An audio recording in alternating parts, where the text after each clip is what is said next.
So this talk is going to be partitioned into two parts. The first part, I'm going to motivate reactive streams another time, maybe from a little bit different angle than what you might have seen before. And then the second part, we're actually going to see code and implementations. Stream-based logic, as you've probably realized, is quite the rage lately. Even though the concept is known for decades, there's been a lot of movement. And if we just look at what has come out on the JVM in the last years in terms of projects, it's a surprising number of projects that have come up. It's really amazing how people all jump into this sphere, you see. Subtle, right? But we want to focus on one specific one, which is reactive streams. But there's a general niceness about stream-based programming. And when we look at stream-based programming and we want to understand why it's cool, then there's one thing initially that I like about it. It's very intuitive. It's natural to program in a stream-based fashion because when you think about you start a new project, when I start a new project, usually what happens is that the team just gathers in front of a whiteboard and we draw up basically two types of charts. One is an architecture diagram where we say, okay, this is the front end, this is the back end. We have a database and we talk here to the weather API and to the payment provider and how it all fits together. But the second diagram that usually gets written pretty quickly as well or drawn up is when you focus on one particular service, how is it going to work, right? And what you write down is an old-fashioned flowchart many times. You say, okay, the request comes in, and then we enrich it with something that comes from the database, and we map it, and we filter something, and maybe we split it, and it goes through two different cycles. And then in the end, after lots of transformations, the response comes out. And that's what you draw up on the whiteboard. And the nice thing about stream-based programming is you can take that and more or less directly put it into code. Right, so there's a direct match between what you like to think about conceptually and what you actually write in code. So that helps with writing, with reading, with maintaining, and with just generally working with this. So that's great. It's also quite expressive, as we'll see later. You can say little and do a lot. And it is well suited for static type checking, because at every of these transitions, you know what kind of types you expect there, so the compiler can help you to make sure that everything is right, which is great. Of course, we like that. Also, what is nice is that it scales well from the small to the big, just like Scala itself. Right? Scala, Martin said that he named Scala because it's a scalable language. You can apply the same principles from a script to the very large application. And it just scales through all those abstractions. And stream-based programming does too, because you can just double-click on any one of those, and you get another stream, and you get another stream. You go all the way down, or all the way up. It's very general. And what makes it especially appealing today is that it's well-suited for the hardware that we have now and that we will have in the future, because when you look at this chart, this diagram, this flow graph, if you want, then you can just have each step run in parallel at the same time on one of your cores. So if you have lots of cores and you just chop up your data pipeline in the right way, then every stage can run at one core and you can keep all the cores busy, but it doesn't affect you in your programming, as we'll see later. You don't concern yourself with that. The infrastructure that powers this whole stream-based approach can take care of properly scaling across everything. And that's really nice for today, because as you know, what we're fighting with all is how can we keep our 256 cores that we'll soon have all happily working for our business goals. All right. So of all the projects that we've seen, reactive streams, a nice quote, are really cool, and I like them a lot. Now, before we dive into more of the details, we need to understand what reactive streams really are. And actually, first and foremost, it's a protocol definition. It just defines a protocol, a very simple one.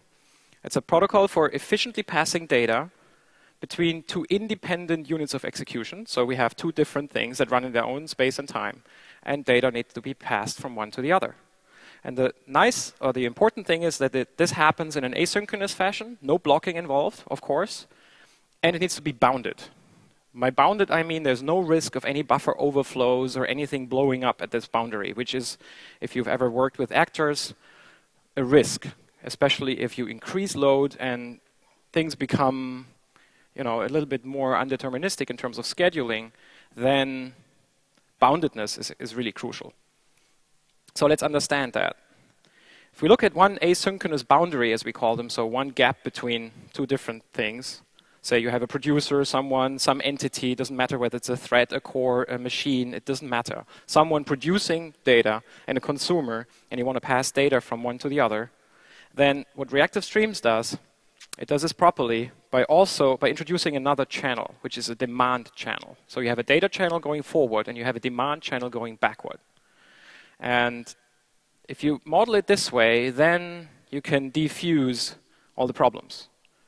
A common theme is back pressure, right? This thing is back pressure enabled. So what is back pressure? Back pressure is essentially the lack of demand. There's no demand, you have back pressure. So back pressure is not something active. It's not that there's someone actively pushing back. It's just not demanding. That's back pressure. And sometimes it's important to make that distinction in your head also. So I usually prefer talking about demand because that's what's actually moving or flowing. So, and the protocol defines how to do this, how to do passing data and demand going in the other direction in a way that is bounded, asynchronous, and non-blocking. And if you do that, if you follow the Reactive Streams protocol at this boundary, then the boundary is solved, right? There's no way this can blow up. This is nicely rate coupled in a way that you don't couple them too tightly, but you need to couple in a certain way the rate with which data are produced. And that's what happens at an asynchronous boundary with Reactive Streams. Now, when you think about what this means, it's a pretty simple concept, but it actually has quite a lot of consequences. One of them, an important one, is when is that they are contagious in the sense that when you have a pipeline like that, and there's one stage that's slow, for example, number 3 becomes slow, and you have a risk of things blowing up because stuff queues up before pipeline stage 3, and you somehow want to defuse that. So you introduce Reactive Streams at that boundary, that's nice, now you've solved it there, but then 2 becomes slow.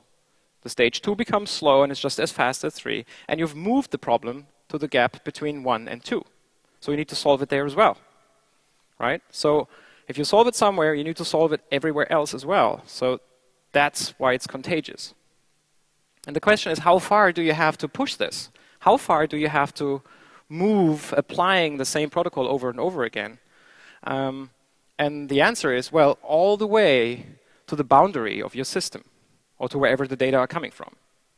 Usually in the applications that we build, the boundary is at the network layer, right? So you need to go all the way to the network, to TCP, preferably, because that's already implements flow control and can nicely connect with the Reactive Streams protocol. And if you do that there, then all is good. So let's look at it in a different way. We look at the stack. This is a typical stack, for example. So you have the OS underneath, and you have the JDK providing, the common interface to the network layer, for example. Then you have some kind of maybe TCP helper library, maybe Netty, maybe Akka.io, whatever. And you might have HTTP and your application layers. And if you think about how data move through this stack, then it's like that. Client comes in, the data move all the way up to the stack, through your application layer, and all the way back down. And if you want to make sure that you are fully bounded everywhere, then you need to make sure that all the boundaries that are in there are all properly connected in a way that you either actively deal with back pressure and demand, or you just use the Reactive Streams protocol.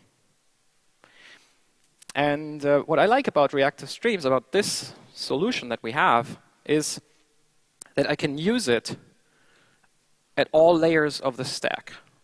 That's important, because my needs as a programmer are very different, whether I program at the low level, right close to the system, where I have really, really hot code paths that are being called billions of times, or whether I'm up in my application layer.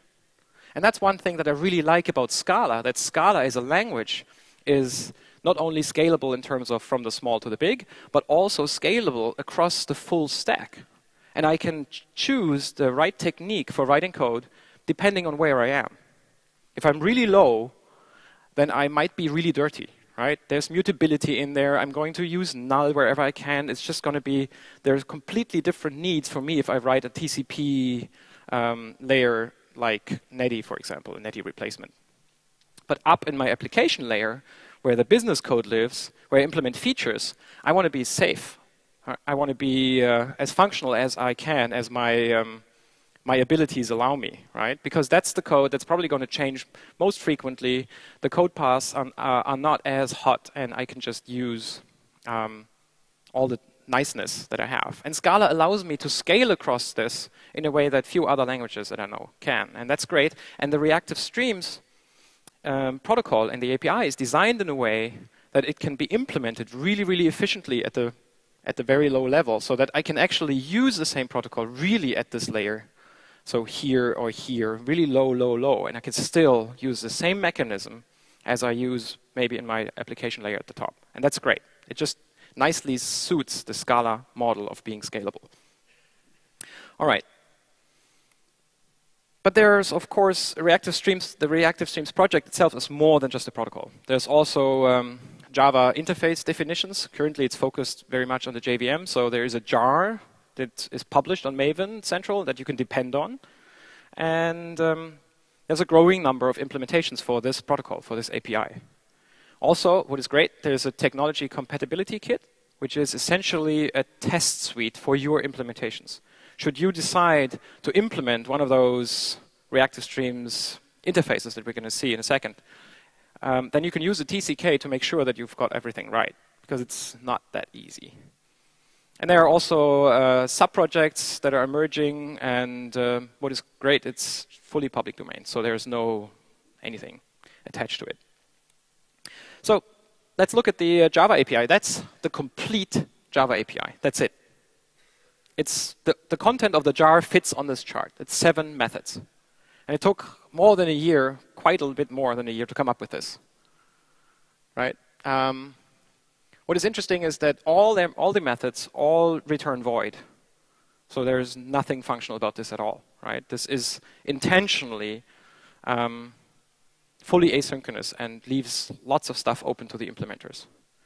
And of course, what is important for you as users, or for us as users to understand, is that this API is not really something that, as a normal user, I would implement. I don't want to. It's too complicated. Not because writing the method that's behind this is complicated, but because the protocol definition, of course, is not just this API, but it's a very, very long list of rules that specify how an implementation has to behave that implements that. And for example, if I call on next on the subscriber, is the subscriber allowed to do anything on my thread? Or does it have to schedule off to another thread? And if there's an error, what should happen? Is it allowed to throw an exception? On which thread? What exactly is allowed to happen in on next? Can I call another method like directly synchronously from within on next, or am I not allowed? And all these kind of rules. So there's a lot of stuff that you don't see in this interface that is important. So usually you don't want to implement anything of this yourself. You want to use an existing implementation that makes it easy to work with streams. Okay, and that's what we're going to look at. Let's look at the landscape of implementations as of very recently, as of version 1.0.0, which has been released a few weeks ago. So I've drawn a map like that. So there's a Java and Scala side, and then there are 2 different kinds of implementations that are separate. One is stream infrastructure implementations that basically give me all the plumbing tools that I need in order to be able to work with streams. So they define all the transformations that I want to apply. They give me a DSL in my language that just makes it easy to work with. And then we have domain adapters, as I just call them, that attach the Reactive Streams protocol to their domain and allow me to interface with them in this nice way. So let's look at the infrastructure at first. Currently, there are really 3 different implementations that implement the Reactive Streams protocol and the API on the JVM fully. One is Reactive Stream, that has a Scala side and a Java side, so you can use it from both languages. It's itself implemented in Scala. Then you might know Reactive Extensions, which is a larger project with many different language implementations. And there is RX Java as the central core. And then there's also RX Scala, which I'm using later, which wraps RX Java and just makes it easier for us to work with that. And then there's also Reactor from the Pivotal guys, and that just lives on the Java side. And then the interesting bits that make it really valuable for us in the future, because that's where probably a lot of growth will happen, is the domain adapters. And currently they have, Akka provides a TCP implementation. So you can work with TCP through the Reactive Streams protocol. There's Akka HTTP that has seen a lot of work over the last, well, 2 years. And it's almost complete. So it's a complete HTTP implementation, client and server side, fully implemented on top of Reactive Streams. So very cool. Then for HTTP also there's on the Java side, there's Redpack. Then we have database interfaces for MongoDB. There's a Reactive Streams driver, and there's also Slick that you probably know that allows you to use the Reactive Streams protocol to talk to relational databases. And then a few other things, and probably I've missed a lot that already exist, but this is just the ones that were mentioned in the 1.0.0 release. So what we're going to look at now is go a bit deeper on the implementations in the bottom, the stream infrastructure implementations, because that's the ones that we want to work with as users most, right? So let's see. And in order to make this a bit more interesting, I've cooked up a simple example, which is Monte Carlo approximation of pi, which this just shows the domain. So we just want to approximate pi by shooting random holes into a unit square and then just measuring how many of those fall in the blue area. If we take the ratio of the blue area with the total area, multiplied by 4, we have pi. And we can just keep doing that for 10 seconds, for example, and see how many holes we can shoot. That's a simple thing. So let's see what this would look like in a stream way. So of course you can write this in Scala in a line, in a single line, if you really want to. Probably a few lines, and that's probably going to be the most efficient and easiest implementation of this. But we want to take a more complex way to kind of show off a little bit of what working with streams looks like. So this is the diagram, the beginning of the diagram. I can scroll like this. That shows what is happening, right? So what I start with is a source of random double values. So it's a source that just produces, whenever there is demand, a new random double value between 0 and 1. And then we attach a stage that groups these into 2. So it always takes 2 values and then packages them in a list, for example, and then shoots it off. Very simple stage that is defined in all the infrastructure implementations. And here it's nice because it allows us to group. Then we can map it with a simple function into a case class called point that just has an x and a y value, right? We want to properly model our domain, and in our simulation we have a case class point with x and y doubles. Then we get to a point, to a stage called broadcast, which splits the stream in 2. So it sends the same value into both downstream sides. And what is interesting is that conceptually this is easy to understand in the forward fashion, where you say, okay, I've got a data element that I want to send down 2 things, but what broadcast needs to do is to merge the demand channels that come back, right? There's always 2 channels internally. We've got to remember that. We like to always think about, and that's what the infrastructure should allow us, to only think about the forward channel. But internally, the implementation needs to somehow deal with the demand, and there are potentially many ways to do this. We'll touch on that later. So, by the way, these dashed lines here, they just signify that I would like, as a user, to run this on a separate thread. So I want, ideally, to have this thing, all of those 4 run in one thread, and then have a true asynchronous handoff here, right? So that I have 2 other threads doing this, and in the end we'll have 1 more thread. So that's what I want, ideally. So what happens with those points? They go in here, and then we just filter. Is it in the circle? And over here, it's not in the circle. And then we get points. And when we map them to another case class, which we just call inner sample here and outer sample there, and then we merge them back in another thread. And it should be a fair merge. So none of those two upstreams should be preferred. So that gives us the common supertype of these two samples here. And then we can scan. Scan is defined on all the implementations as well. It's essentially the same thing that you can also do on collections. It's like a fold where every iteration actually emits one item. And what we do there is, that's the state where we combine the samples that we have into a simple counter where we count how many were in the circle and how many did we have in total.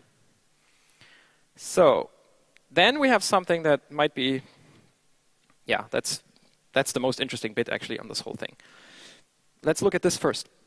There's a throttle stage.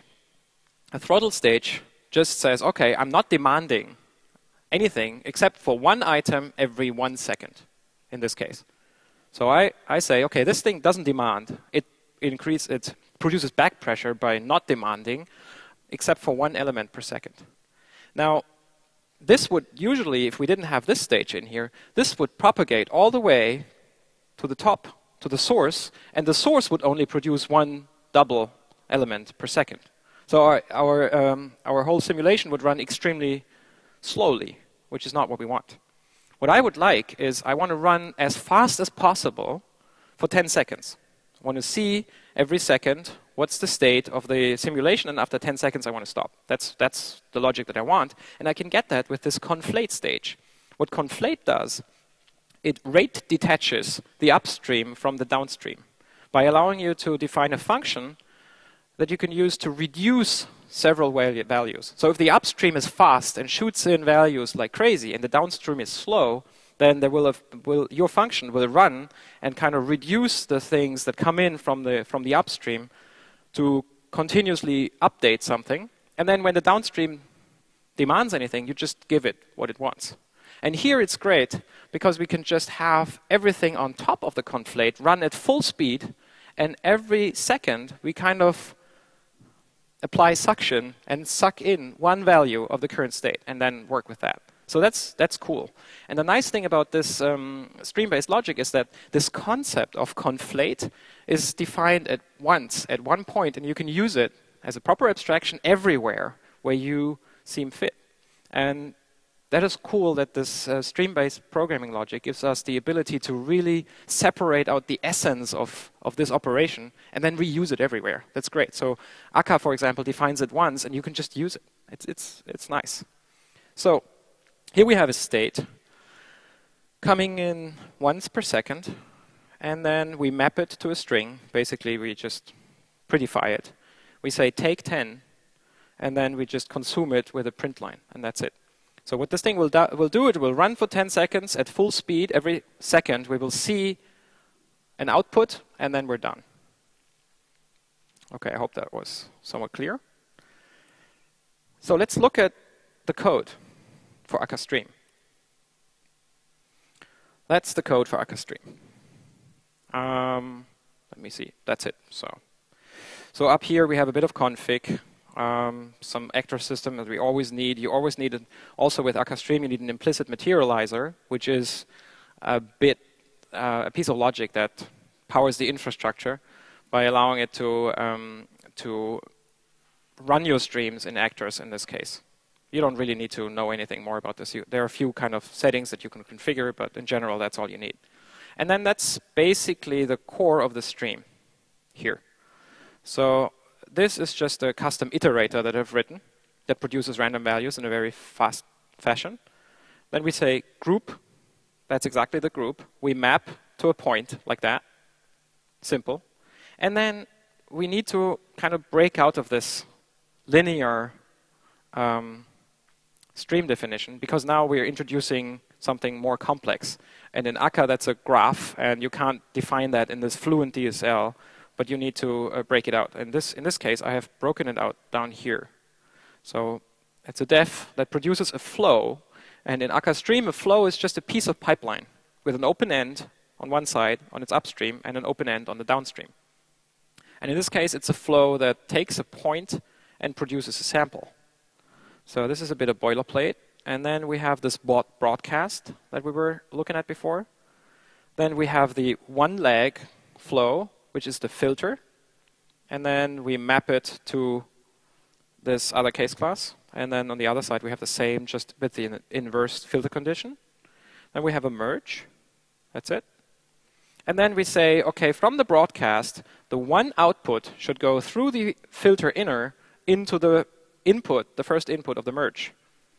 And the other output through the outer filter leg over to the other input of the merge, right? That's it. That's boilerplate again. So this whole thing defines this internal thing. So that goes through here. What we then do, we do scan. That's our initial state. We have 0 shots.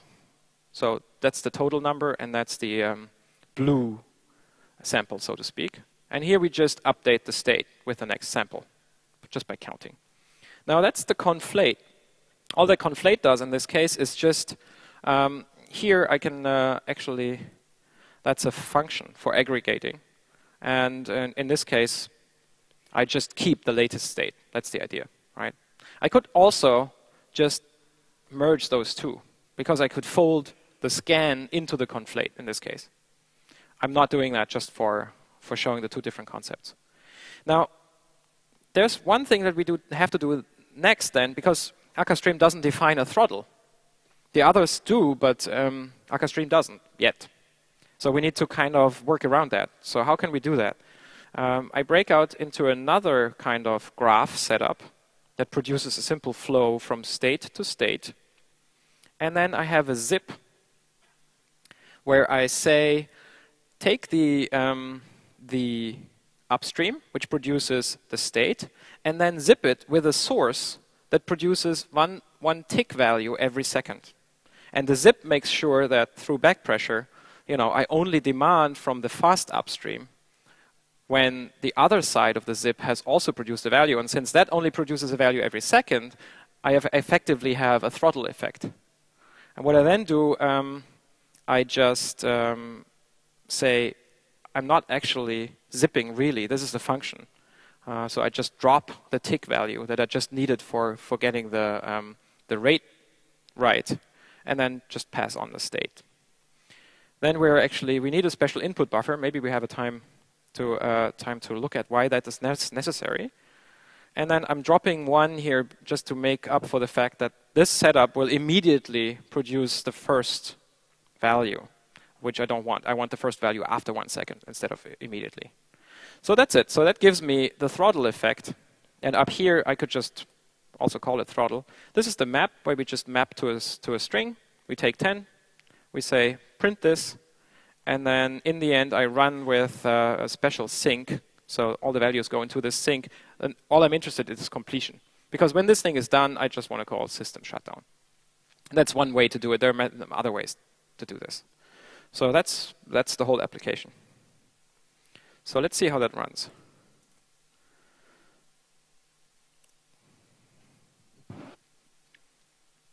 So it does what it's supposed to do.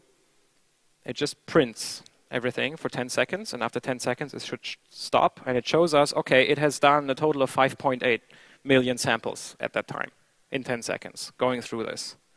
There's one thing that I want to highlight. What I'm not able to do right now in Akka Stream is say where my asynchronous boundaries are. You remember before that I want 4 threads? Currently in Akka Stream I can't. That's something that's still missing. Currently Akka Stream runs all the stages in a separate thread. Not necessarily in a separate thread, but in a separate execution context. So this runs separately from this, from everything. So tons of scheduling is happening here, which should actually slow it down a little bit, but it doesn't really, interestingly. So that's a nice thing to have. So that was a demo for Akka Stream. In general, Akka Stream is built from scratch against the Reactive Streams protocol. So there has, as I said, it has Java and Scala APIs, and it has a certain way, a very principled approach where you define everything that you define, sources, flows, which is the intermediate pipelines, and sinks on the other side. They have something like a blueprint style design, which means everything you write up there is a blueprint for the stream that you want to run when you want to run it. And you can materialize this blueprint several times. So the source that we had there, I can take this source, this instance, and just run it 10 times, and I'll have the same thing run 10 times. So that's something that the other implementations don't have. What it does, it fully supports general stream graphs. So as we've seen, you can write a graph that's complicated and wrap it to the outside. It looks like a flow, and then embed it into another graph and wrap that. And so it really allows you to compose across your levels of abstractions, which is good. The number of predefined transformations is still somewhat small. As we've seen, throttle, for example, doesn't exist. So if you work with it right now, you sometimes find yourself with, I would like to have this particular transformation. It doesn't exist yet. So how can I build it from what is available? Just like I built the throttle using a zip width and a source. So that's sometimes not as nice as it will be later, but that's what we have to do right now. And in general, it's not yet very optimized. So most of the work has been done into getting this right rather than getting this fast. It's still marked experimental, has some kind of special status within akka. Still, it's a very interesting implementation. So let's look at Rx Scala. So I'm going to go to the Rx Scala implementation. That's it. So it's actually, as I said, it's a wrapper around our Rx Java underneath. And it looks a bit different, even though you might recognize most of the points. So this is where it really starts. We have an observable that we generate from an iterable of a random number double value generator. I need to introduce the iterable here because there's no observable from using an iterator. So I need to wrap it into an iterable just to use the API. Then what I do here is I say, OK, everything that's happening in this bit of my pipeline should run on this scheduler. So that's where I define the thread boundaries. And the tumbling buffer here is exactly the same as the group from akka stream. It's just called different. And that's sometimes a challenge to really understand, well, what is a tumbling buffer in this case, right? It's just a group. Well, the map is essentially the same. And then we need to broadcast, right? That's the point that we need to do. And the way you do this in Rx Java or Rx Scala is that you need a subject. And a subject is something that has an upstream and a downstream, but it stands on itself. It's like a fitting between two pipes. And what we do here is we want to separate this bit of the pipeline off from everything else. So this runs itself, and the downstreams pull values out of this when necessary. And then we have the inner sample and the outer sample legs of the graph, as we've seen before. And they should run on the same scheduler, but on a different thread, using the same scheduler. And then in the end, we just merge the two. You do this like this. Again, we dispatch to a separate thread. And then we do the same thing. We scan. Now we have throttle. That's cool. Rx Java defines quite a few transformations more than akka stream at the moment. So it's very nice. And you can choose whether you want to have throttle first or throttle last. And I want always the last value of the period rather than the first value of the period. Also nice. I map to a string, I take, and then in the end, what used to be onComplete in akka stream is finally do. What I'm doing here is I'm just decreasing a countdown latch that allows me to terminate properly. Otherwise, I terminate immediately because I'm not doing anything on the main thread.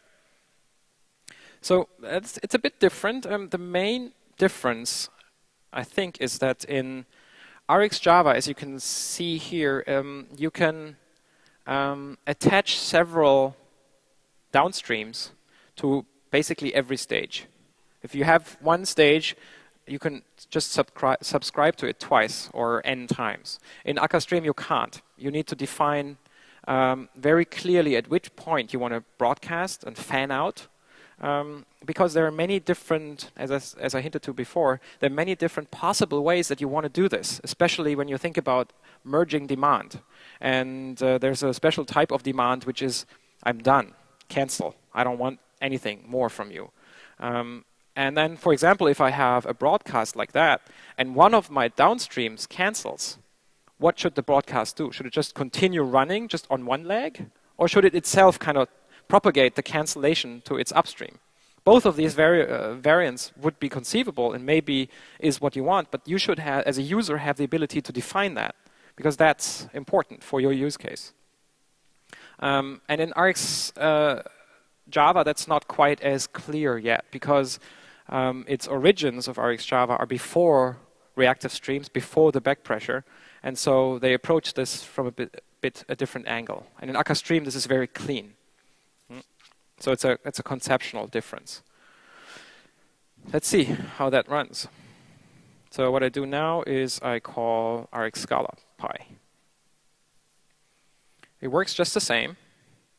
And if you look at the numbers, it's a little bit faster. Maybe it's not quite twice as fast right now. Also because Akka Stream, as I said, is dispatching at every stage. And here now, with Rx Scala, I really have only the values that I want, only the thread boundaries that I wanted. Interestingly, the result isn't as great. See, up here it's much better. Here it isn't.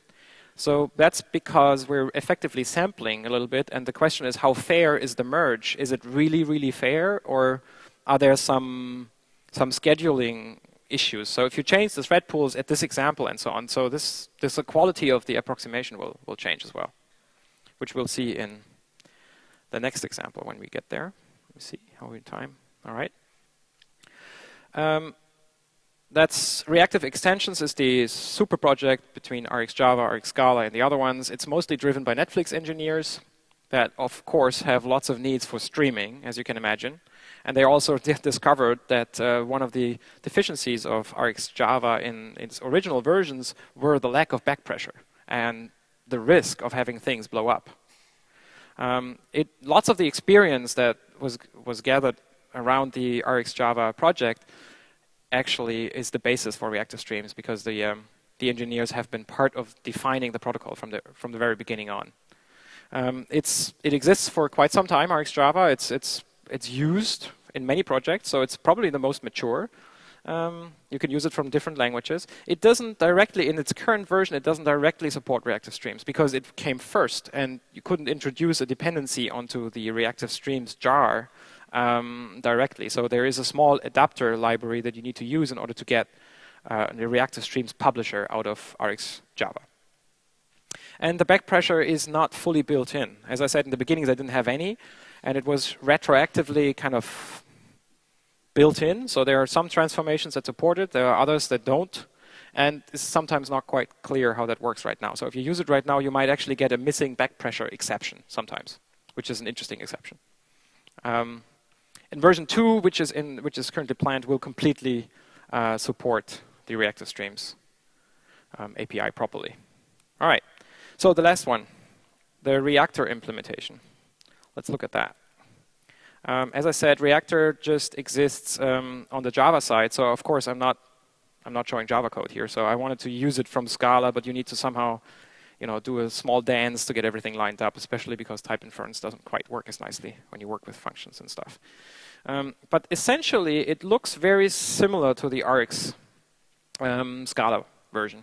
So the principle is the same, because the Reactor folks have looked to Rx Java for inspiration on how to do this, how to build their DSL and so on. So it's sometimes named a bit differently, but you see it's the same principle, that you subscribe to the same point twice, and then have the legs, the filter and the map run exactly the same, and then you merge, and then it's called not observe on, but dispatch on, and so on. But effectively it's the same.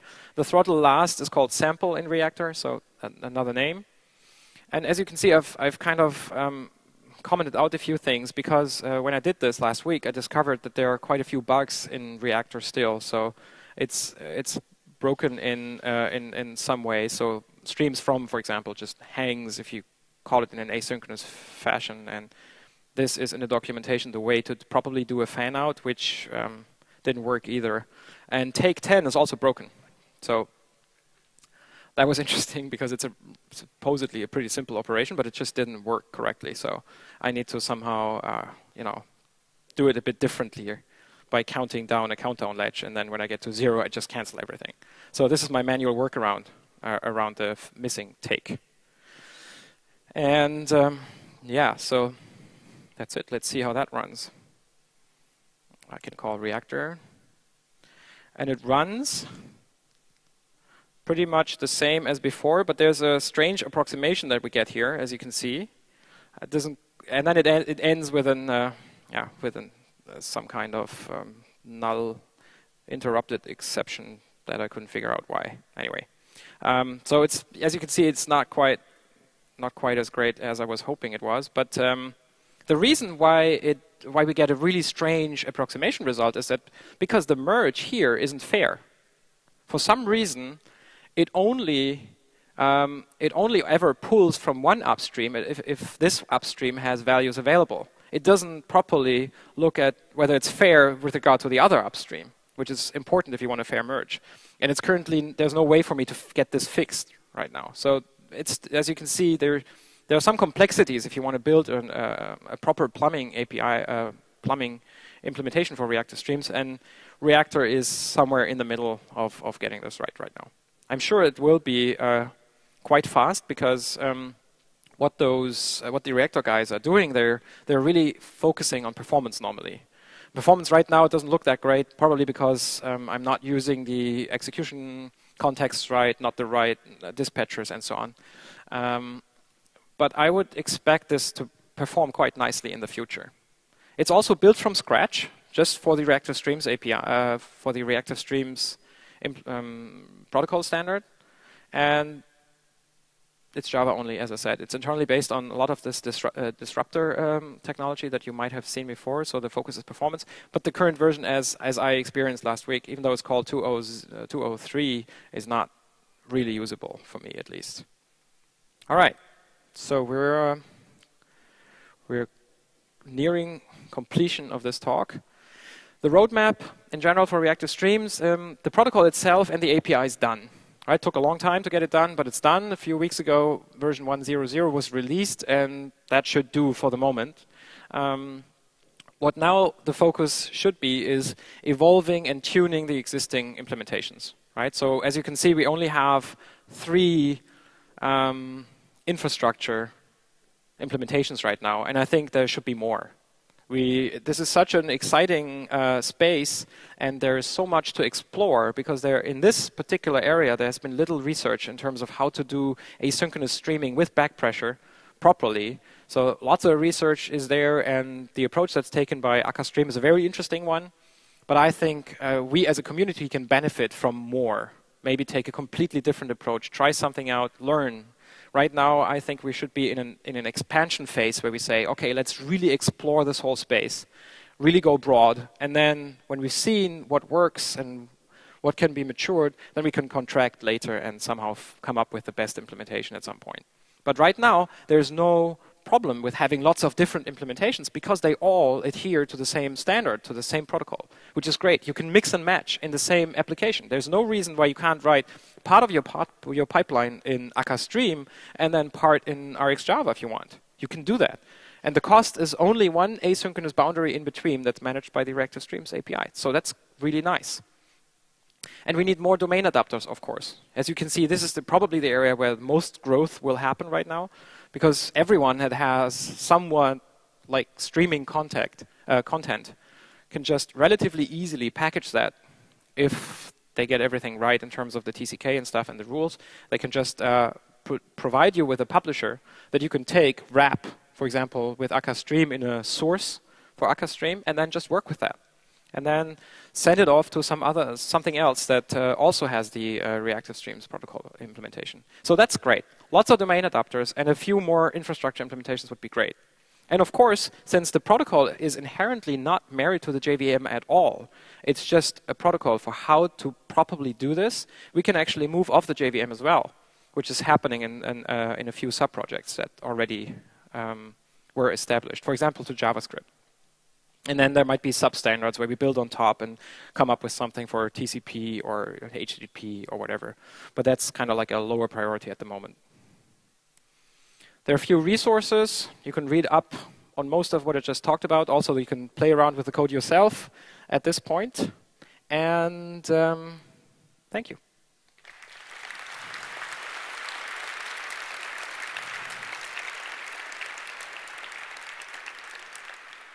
We do have time for questions, but I can understand if you want to run out and get some early lunch.